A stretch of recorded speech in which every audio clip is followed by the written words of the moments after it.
প্রযুক্তি নির্ভর অপরাধ, সাইবার ক্রাইম এবং জঙ্গিবাদ মোকাবেলায় পুলিশ কর্মকর্তাদের দক্ষতা ও সচেতনতা অত্যন্ত গুরুত্বপূর্ণ বলে মন্তব্য করেছেন পুলিশের মহাপরিদর্শক আলী হোসেন ফকির।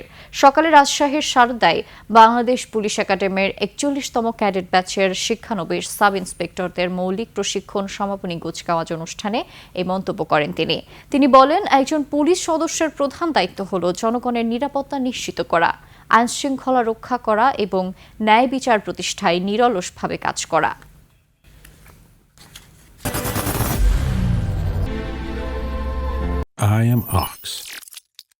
বর্তমান বিশ্বের প্রেক্ষাপটে অপরাধের ধরন দ্রুত পরিবর্তিত হচ্ছে। প্রযুক্তি নির্ভর অপরাধ, সাইবার ক্রাইম, উগ্রবাদ মোকাবেলায় তোমাদের দক্ষতা ও সচেতনতা অত্যন্ত গুরুত্বপূর্ণ।